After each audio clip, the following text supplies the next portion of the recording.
होला। कैसे हो दोस्तों? आज ना मैं आप लोगों को एक और जो इंडियन मुसलमान है ना उनका एक फेक हीरो सो कॉल्ड जो ना हमने ज़बरदस्ती अपना हीरो बनाया हुआ है। हालांकि वो भी इंडियन का लूटर ही है। जैसे सेंट्रल एशियन लोग इंडिया वाले को लूटने आते थे ना, इंडियन लोगों को, इंडियन हम ही थे ना, हम लोग ही, हमारे बाप दादा इंडियन थे। हम कोई इंडिया से बाहर तो नहीं थे। तो हमारा एक और फेक हीरो, आज मैं उसको एक्सपोज करता हूँ, उसकी आपको हिस्ट्री बताता हूँ कि सिर्फ हमारी जो पाकिस्तान की आर्मी है ना, पाकिस्तान की आर्मी ने सिर्फ इंडिया के दुख में, हिंदुओं के दुख में उसको ज़बरदस्ती हमारा हीरो हमारी हिस्ट्री में बना दिया है। हालांकि वो कोई हीरो शीरो नहीं था। वो एक दुनिया का स्टूपिड इंसान था, घटिया इंसान था, जिसको हम मोहम्मद बिन कासम बोलते हैं। उसके नाम पे माशाल्लाह सिंध में हमने एक अपनी पोर्ट का नाम भी रखा हुआ है। मतलब हमारी एक बंदरगाह जिधर पूरा पाकिस्तान का बिजनेस हो रहा है, वो हमने मोहम्मद बिन कासम के नाम पे रखी हुई है। हालांकि मोहम्मद बिन कासम कौन था? वो तो अटैकर था। यार देखो, कोई बंदा आपके खित्ते में आपके घर पे अटैक करने आता है तो आप उसको अपना हीरो कैसे मान सकते हो? वो तो लूटर है, अटैकर है। उसने इंडिया पे अटैक किया है, हिंदुस्तान, मतलब सिंध, उसने सिंध फतह किया जी। पहले आप लोगों को यह समझना पड़ेगा कि इसका बैकग्राउंड पहले चेक करो। मोहम्मद बिन कासम था कौन? मोहम्मद बिन कासम भतीजा था या भांजा था, दोनों रिश्ते मेंशन हिस्ट्री में किए जाते हैं। कोई लोग भांजा कहते हैं, कुछ लोग भतीजे कहते हैं। हजाज बिन यूसुफ का, हजाज बिन यूसुफ जो गवर्नर था ना कूफा का, इराक का, उस जैसा घटिया मुसलमान मुसलमान की तारीख में पैदा नहीं हुआ। क्योंकि उसने इतने मुसलमानों को कत्ल किया है ना, इतनी उसने जंगे मुसलमानों के आपस ही अंदर में लड़ी हैं कि उसने तो पूरे, यानी कि हाशमी कबीला जो नबी सल्लल्लाहु अलैहि वसल्लम का कबीला था ना, जिनको सैयद बोलते हैं, खत्म ही कर दिया था। देखो, पहले पहले माविया जो था ना, बनु उमैया खानदान का, मैंने बोला इनकी दुश्मनी थी बनु हाशिम कबीले की और उमैया खानदान की। बनु उमैया ट्राइब जो था, ये सारे अबू जहल, अबू सफियान, ये सारे उमैया खानदान से थे। तो बनु हाशिम तो नबी सल्लल्लाहु अलैहि वसल्लम का खुद का कबीला था। तो हज़रत अली बनु हाशिम हाशिम थे वो भी। तो इनकी लड़ाई चल रही थी। तो हज़रत अली के साथ माविया ने जंगें लड़ी हुई हैं, अल्लाह माफ़ करे। हज़रत हुसैन को कत्ल करवाया है माविया के बेटे ने, यजीद ने। तो ये इन्हीं की नस्ल में से था, कोई उस वक़्त का खलीफा था ज़बरदस्ती। क्योंकि मैया ख़ानदान ने पूरे 90-93 साल हुकूमत की है मुसलमानों पे ज़बरदस्ती। इनकी नस्ल दर नस्ल ख़ानदानी हुकूमत चल रही थी। जैसे अभी हमारे नवाज शरीफ, शहबाज शरीफ ख़ानदान हम पे मसलत है ना ये भी, ये पाकिस्तान का बनु मैया ख़ानदान है। जैसे अरब में वो थे ना बनु मैया ख़ानदान। और जब मोहम्मद बिन कासम इंडिया आया है ना, उस वक्त तो जो खलीफा माशाल्लाह बैठा था दमिश्क में, सीरिया में, क्योंकि कैपिटल शिफ्ट हो गया था, सीरिया में दमिश्क था। तो वो तो मरवान का बेटा था, इब्ने मालिक। इब्ने मालिक बिन मरवान उसका नाम था। तो मरवान तो वो बंदा था जिसको नबी सल्लल्लाहु अलैहि वसल्लम ने अपनी ज़िंदगी में उसके बाप को लानत भेजी हुई थी। उस पर लानत, बकायदा मरवान के बाप पे लानत थी। तो ये तो हम पे मुसल्लत कर दिए, उमैया खानदान हम पे मुसल्लत किया हज़रत उस्मान के दौर में। हज़रत उस्मान जब 10-12 साल खलीफा रहे हैं ना, उन्होंने इतनी गलतियां की हैं। हमारे मुसलमान लोग कहते हैं जी सहाबा पे बात ही ना करो। तो देखो, सहाबा पे क्यों ना बात की जाए? जो जिन्होंने गलतियां की हैं उनकी गलतियां हाईलाइट करनी चाहिए। हज़रत यूसुफ के भाइयों ने गलत किया ना, तो हम हज़रत यूसुफ के भाइयों को कितना बुरा बुरा कहते हैं। हालांकि हज़रत यूसुफ के भाई तो डबल साहबी थे। उनका बाप हज़रत हज़रत यकूब अलैहिस्सलाम, हज़रत यकूब अलैहिस्सलाम भी नबी हैं, और उनका भाई हज़रत यूसुफ वो भी नबी है। वो तो, उनका बाप भी नबी है, उनका भाई भी नबी है, वो तो डबल साहबी हैं। उन पे तो हम बहुत तनकीद करते हैं। इधर एनीमे छोड़ो, हम ज़्यादा पुरानी हिस्ट्री पे नहीं जाते, हम आ जाते हैं। ये जो मालिक इब्ने मरवान था, ये खलीफा था। तो इसने हज्जाज बिन यूसुफ की ड्यूटी लगाई कि जो बनु हाशिम वाले हैं ना, जिनको हम सैयद बोलते हैं अभी पाक, पाकिस्तान में तो टपट्टो तो सैयद निकल आंदा। मतलब इनकी ड्यूटी लगाई है हज्जाज बिन यूसुफ की, क्योंकि हज्जाज बिन यूसुफ उसका कमांडर था और गवर्नर भी था कूफा का। उसकी ड्यूटी ये थी कि तुमने मक्का और मदीना हजाज में जितने भी सैयद हैं ना, जो बनु हाशिम कबीले से हैं, हज़रत अली की औलाद हैं या उसकी नस्ल है या नबी वसल्लम की औलाद है, उनको ख़त्म कर दो। क्योंकि यही हमारे खिलाफ बगावत करते हैं, हमें गवर्नमेंट ठीक से करने नहीं देते, हमारे मुफ्ते, मतलब। तो हज्जाज बिन यूसुफ की सिर्फ ये ड्यूटी थी कि उसने सैयद ख़त्म करने थे पूरी अरब से। तो उस वक्त ये हुआ था कि उस वक्त के जो सैयद थे ना, जो रीगल सैयद थे, वो कुछ लोग आ गए थे पाकिस्तान में, अभी जो मौजूदा पाकिस्तान का सिंध है, मतलब इंडिया आए थे तब वो। سندھ آ گئے تھے، تو یہاں پہ ہندو کی حکومت تھی، ہندو نے ان کو پناہ دی.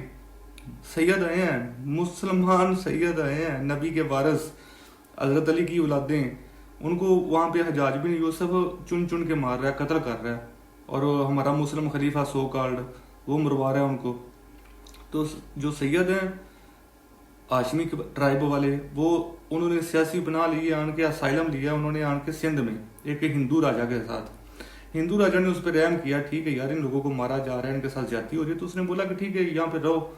حجاج بن یوسف کو اور اس وقت کا جو ابن مالک ہمارا سو کالڈ خلیفہ تھا مسلم، اس کو جب پتہ چلا نا کہ ہندو کون ہوتا ہے، سندھ والا کون ہوتا ہے، اس کی اتنی جرت کہ ہمارے عربوں کے دشمنوں کو اس نے پناہ دی ہے. پناہ کس کو دی ہے؟ نبی کے خاندان کو. تو محمد بن قاسم کو تو حجاج بن یوسف نے بھیجا ہی اسی پرپز سے تھا سندھ میں کہ جا کے مسلمان جو سید آ گئے بچ گئے ان کو قتل کرو، وہاں پہ جا کے مارو ان کو.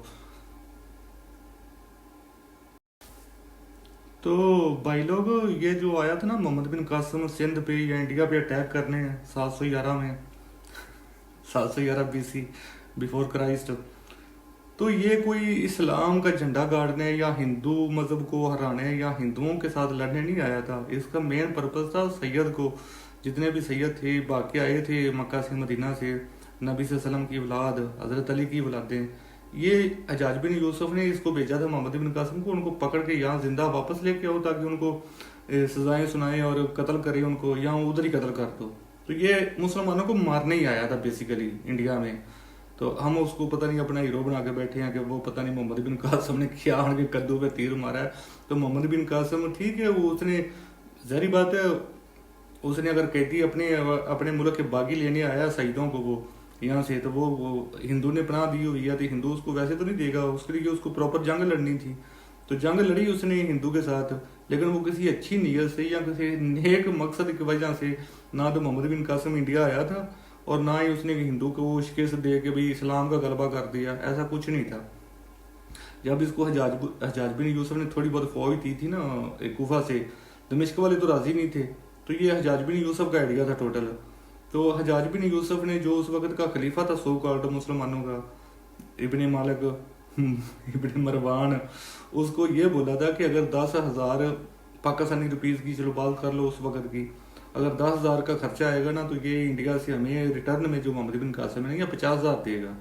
تو محمد بن قاسم نے تو سارا کچھ دیکھا، لوٹ مار کی، اس نے دیکھا کہ میرا اتنا خرچہ آیا ہے ایکسپینشن کرنے پہ یا چڑھائی کرنے پہ، فوج پہ یا جنگ لڑنے پہ، اگر 100 کروڑ کا یا 1 کروڑ کا خرچہ آیا تو اس نے ڈبل ریٹرن دیا تھا خلیفہ کو واپس.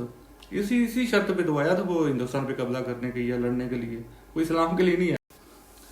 جس بندے نے ہندو راجا نے، راجا طاہر اس کا نام تھا، کچھ ہسٹورین جو ہسٹری دان ہے نا، کچھ اس کا نام راجا دیر بولتے ہیں، کچھ اور بولتے ہیں، لیکن جو بھی وہ ہندو راجا تھا نا وہ پھر بھی غیرت والا تھا. اس نے جن مسلمانوں کو، نبی کی اولادوں کو یا حضرت علی کی اولادوں کو یا رشتہ داروں کو پناہ دی ہوئی تھی، وہ تو صرف دیکھو 500 لوگ تھے ٹوٹل. یہ سید جو ابھی تو پورا سندھ ہی اللہ کی سیدوں سے بھرا ہوا ہے پتہ نہیں اتنے سید کہاں سے آ گئے، لیکن 500 تھے ٹوٹل جو ہسٹری میں لکھا ہوا ہے. ان کو پکڑنے کے لیے، انہی کے لیے محمد بن قاسم ان کو قتل کرنے کے لیے یا ان کو قیدی بنا کے واپس دمشق لے جانے کے لیے تو آیا تھا یہاں پہ. اس کی کوئی ہندوؤں سے کوئی لڑائی جھگڑا نہیں تھا، نہ حجاج بن یوسف کا، نہ مسلمانوں کے خلیفہ کا، اور نہ ہی محمد بن قاسم کا. ان کا ہندوؤں سے کوئی لینا دینا نہیں تھا. آپ یہ سمجھتے ہو کہ محمد بن قاسم پتہ نہیں اسلام کا جھنڈا لے کے آیا تھا ہندوستان میں، نہیں، وہ انڈیا پہ اٹیک کرنے آیا تھا مسلمانوں کو مارنے کے لیے. لیکن جب اس نے سندھ پہ قبضہ کر لیا، حیدرآباد جو ابھی کا پاکستان کا حیدرآباد ہے نا، ادھر تھا اس کا کیپٹل، تو جو اس وقت ہندو راجا تھا. تو جب اس نے ادھر مال و غنیمت دیکھا تو اس نے اپنے چاچا کو لیٹر لکھا ہے نا، چاچا مینو رہن دے 6 مہینے ہو رہے تھے، اتنا بڑا مال ہے، یہ تو بڑا امیر علاقہ ہے، کیونکہ عرب تو سارے پہاڑ تے غریب تے بھوک ننگ عرباں کول ہے کی سی، تیل ہون نکلیا تے امیر ہوئے نے. پہلے پیٹا بکریاں چراندے سی بیچاری، ہور انہاں دا کاروبار ہی کوئی نہیں سیگا.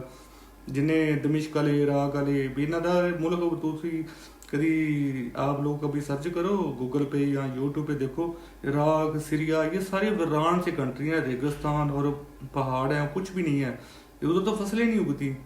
تو جب اس نے ہندوستان دیکھا، ہندوستان سونے کی چڑیا پوری دنیا میں فیمس تھا، तो मोहम्मद बिन कासिम साहब ने लेटर लिखा जहाज बिन यूसुफ को, चाचू जी ਇੱਥੇ ਹੋਰ ਫੌਜਾਂ ਭੇਜੋ, ਇੱਥੇ ਤਾਂ ਬੜਾ ਮਾਲ ਹੈ, ਲੁੱਟ ਪਈ ਹੈ ਇੱਥੇ, ਲੁੱਟੋ इंडिया ने लुट लुट के सारा ले गया अरब में मोहम्मद बिन कासिम। तो इस चीज़ से आपको क्या पता चलता है, जो मोहम्मद बिन कासिम और राजा हिंदू राजा था जो राजा ताहिर, उसके दरमियान जो जंग हुई है, जो फाइट हुई है, हम उर्दू में इसको बोलते हैं हक व बातल। हक व बातल मतलब एक साइड पे हक होता है, दूसरी साइड पे बातल मतलब झूठ होता है। तो इस लिहाज से अगर देखा जाए ना, तो हक व बातल की अगर हम उसको जंग कंसीडर करते हैं, तो उस वक्त जो हिंदू राजा था ना वो हक पे था, क्योंकि उसने मजलूम लोगों को पनाह दी हुई है अपने घर में, और उनको मारने कौन आया है, मोहम्मद बिन कासिम। वो तो झूठा था ना, वो गलत, वो तो मोहम्मद बिन कासिम है कि मुसलमानों को ही मारने आ गया, अपने अरब के मुसलमानों को। तो राजा, हिंदू राजा ने तो फिर भी अपनी गैरत का मुजाहरा किया, उस लोगों ने अगर उनको शरण दी है या पनाह दी है तो वो उसका पास रख रहा है, बकायदा जंग लड़ रहा है 500 लोगों के लिए, अपना पूरा मुल्क, अपनी पूरी हुकूमत, अपनी पूरी सल्तनत उसने दो भी लगा दी है। क्योंकि तब अरब का बहुत रोब होता था, अरबी आर्मी जो होती थी ना बहुत स्ट्रांग होती थी। तो हिंदू राजा ने फिर भी हिम्मत की, उसने मुसलमानों को ही बचाने के लिए मोहम्मद बिन कासिम से जंग की, बकायदा अपना बेटा मरवाया, खुद मर गया, अपनी हुकूमत खो दी, किसके लिए, 500 मजलूम मुसलमानों के लिए। तो हमें हिस्ट्री में क्या पढ़ाया जाता है, हमें उल्टा मोहम्मद बिन कासिम को हीरो दिखाया जाता है कि जी मोहम्मद बिन कासिम हीरो था, उसने तो जी हिंदू आन के कत्ल कर दिया, ये कर दिया। तो उसके बाद उसने क्या किया, 6-7 मंथ रहा है यहाँ पे, या साल रहा है, लूट मार की, सारा जो कुछ भी था सोना मोना, हिंदुओं का मंदिर तोड़े, मूर्तियां तोड़ तोड़ के सारियां भेज दी दमिश्क में। और उसके बाद क्या हुआ, जब ये मरा है ना खबीस इंसान, खलीफा जो उस वक्त था मालिक इब्ने मरवान, उसका जब कजन दोबारा पावर में आया, खलीफा बना, उसने पहला ऑर्डर क्या किया, उसने पहले हज्जाज बिन यूसुफ को कत्ल करवाया, उसको उसके ओहदे, गवर्नर के ओहदे से हटा दिया। फिर उसने मोहम्मद बिन कासिम को उसके ओहदे से हटाया और उसको हथ कड़ियां लगवा के कैदी बना के वापस बुलाया, इसको कुत्ते की मौत मारा मोहम्मद बिन कासिम भी। तो मैं अपने पाकिस्तानी भाई लोगों को ये बताना चाहता हूँ कि हमारी आर्मी ने, हमारी गवर्नमेंट ने, क्योंकि हिंदुओं से नफरत है इनको, आर्मी अपने आप को जिंदा रखने के लिए बस हमें हिंदुओं के खिलाफ बकवास पढ़ाती रहती है, बकवास बातें सिखाई जाती हैं, हिंदू ऐसे हैं ऐसे हैं। तो इन्होंने टोटली जो हिस्ट्री है ना उसको डिस्ट्रॉय किया हुआ है, उसको इन्होंने चेंज किया हुआ है। जो हमारे विलन थे रियल में उनको हमारा हीरो दिखाया है, और जो हमारे हीरो थे उनको हमारा विलन बना दिया हमारी पाक आर्मी ने। इसकी मैं एक छोटी सी एग्जांपल आपको एक देता हूँ कि आर्मी हमारे साथ खेलती कैसे है। आज 8 फरवरी है ना, आज बड़ा तारीखी दिन है। लास्ट ईयर 2024 में 8 फरवरी को ना मैं इटली में था, पाकिस्तान में इलेक्शन हो रहा था, रात 12 बजे तक ना पूरी पाकिस्तान से पीटीआई जीत रही थी, पूरे पाकिस्तान का मीडिया दिखा रहा था। आप जियो देख लो, रात 11 बजे तक, 12 बजे तक एयरवाई देख लो, जितने भी न्यूज़ चैनल हैं, हर जगह पे पीटीआई के कैंडिडेट जीत रहे थे, आज़ाद जो थे। तो इन्होंने, आर्मी ने देखा ना भी ये तो पीटीआई जीत रही है, तो इन्होंने ना पूरे मीडिया पे ना वो रिजल्ट देना ही बंद करवा दिए इलेक्शन के। और नेक्स्ट डे जब हम सो के उठे 9 फरवरी को पता लगा पूरे पाकिस्तान से नून लीग जीत गई है। नून लीग के जो कैंडिडेट थे उनको खुद भी नहीं पता था कि हम जीत गए हैं, लेकिन आर्मी ने बोला भाई हमने तुमको जिता दिया, जो मजे करो। तो ऐसे इस चीज को चेंज करते हैं। जैसे इन्होंने रिजल्ट चेंज कर दिया ना, पूरे इलेक्शन का 60 अरब खर्चा आया इलेक्शन पे, तो उसका फायदा क्या 60 अरब खर्चा करने का, अगर रिजल्ट आर्मी ने अपने घर में ही बनाना था तो वैसे ही कह देते कि भाई जी 5 साल के लिए शहबाज शरीफ गवर्नमेंट करेगा। तो ऐसे इस चीज को इन्होंने डिस्ट्रॉय किया हुआ है। जो इनको सूट करता है वो हमारा हीरो बना देते हैं, और जो इनको सूट नहीं करता उसको हमारा विलन बना देते हैं। तो ये चल रहा है पाकिस्तान में।